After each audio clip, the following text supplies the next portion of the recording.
All right.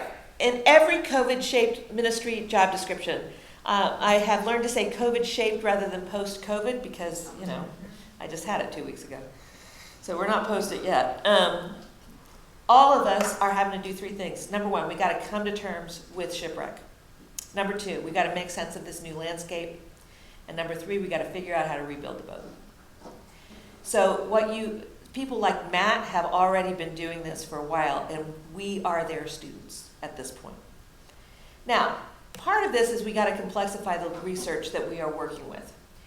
We have gotten accustomed to thinking about, people abandoning church as the shipwreck. Nuns and duns, for example, it's actually a little more than, now a third of Americans under the age 30 have no religious affiliation, okay? There was an article not too long ago that also added the ums to the nuns, duns, and the ums. The ums, so the nuns are people with no religious affiliation. The duns are people who still have faith, but they're done with church. Completely just burned out on it. And I cannot tell you the number of pastors that fall into that boat. I mean, it's really astonishing to me. I have a number of friends who are retiring to llama farms, goat farms, vineyards. I said to my husband, is there a goat farm in our future? And he's like, not with me, there's not. The ums are people who are still kind of there, but it just doesn't really matter anymore. They're disillusioned, they're discouraged, and they're kind of depressed about what they thought being part of a church would be like.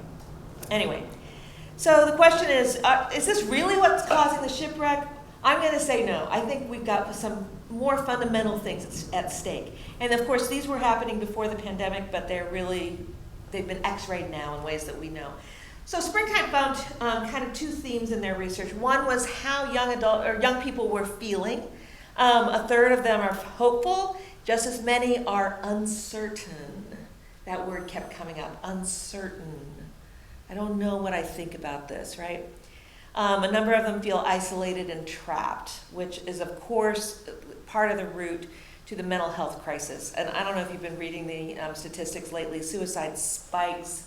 Mental health among young people is in a place that, I've been in ministry, youth ministry for my entire career, and I'm 62. And it's like, I've never seen numbers like this in terms of young people, mental health, and self-harm.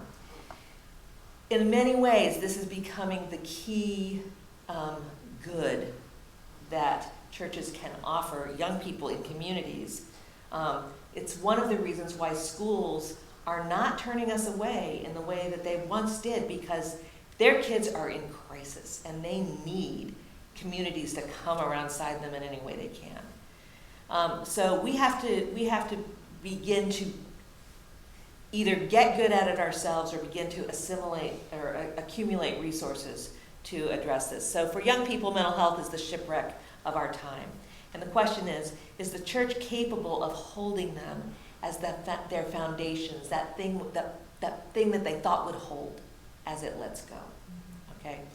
So that's a job that we have to start making sure is like front and center.